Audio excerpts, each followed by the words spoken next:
প্রশান্ত মহাসাগরীয় অঞ্চলের ওপর দিয়ে আরও একবার আছড়ে পড়ল প্রকৃতির ভয়ঙ্কর রূপ সুপার টাইফুন।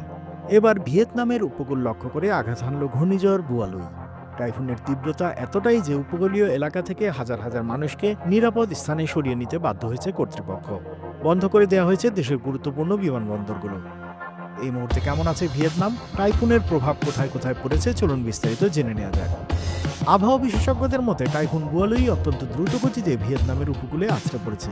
এই ঘূর্ণিঝড়টি তার আঘাত হানার সময় ঘন্টায় 150 কিলোমিটারেরও বেশি গতিতে বাতাস নিয়ে আসে, যার ফলে উপকূলীয় প্রদেশগুলোতে ব্যাপক ক্ষয়ক্ষতির আশঙ্কা তৈরি হয়। ঘূর্ণিঝড়ের প্রভাবে দেশ জুড়ে শুরু হয়েছে অতি ভারী বৃষ্টিপাত। এতে নিচু এলাকাগুলোতে বন্যা এবং ভূমিধসের সতর্কতা জারি করা হয়েছে। ভিয়েতনামের সরকার এবং জরুরি পরিষেবা দলগুলো এই প্রাকৃতিক দুর্যোগ মোকাবেলায় সর্বোচ্চ প্রস্তুতি নিয়েছে। স্থানীয় প্রশাসন পরিস্থিতি পর্যবেক্ষণ করছে এবং ক্ষয়ক্ষতি কমাতে সব ধরনের পদক্ষেপ নেওয়া হয়েছে। জনগণের সুরক্ষা নিশ্চিত করতে সরকার আগে থেকেই দেশের মধ্যাঞ্চল এবং উপকূলবর্তী নিচু এলাকাগুলো থেকে হাজার হাজার মানুষকে নিরাপদ আশ্রয়ে সরিয়ে নেওয়ার নির্দেশ দেয়।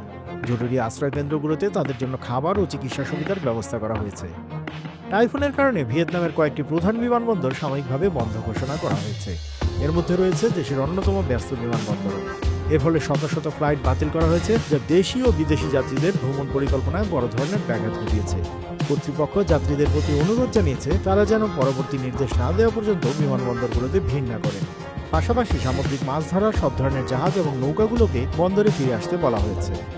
টাইফুন বুয়ালুইয়ের প্রধান আঘাত করেছে ভিয়েতনামের যে অঞ্চলগুলিতে, সেখানে কৃষি এবং মৎস্য শিল্প হল অর্থনীতির মূল ভিত্তি। তীব্র বাতাস এবং বন্যার কারণে ফসলের ব্যাপক ক্ষতি এবং মৎস্য খামারগুলো ভেসে যাওয়ার আশঙ্কা করা হচ্ছে। স্থানীয় অর্থনীতি এই ধাক্কা সামাল দিতে পারবে কিনা তা এখন বড় প্রশ্ন।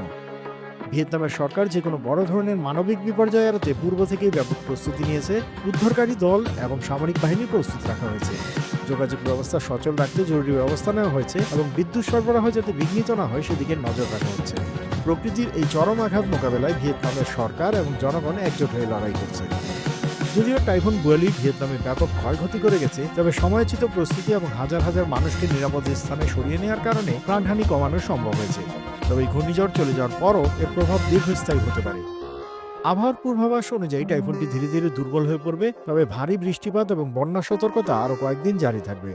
ভিয়েতনামের জনগণ এই চরম প্রাকৃতিক দুর্যোগ মোকাবেলায় যে সাহসিকতা এবং সংহতি দেখিয়েছে তা সত্যিই প্রশংসনীয়।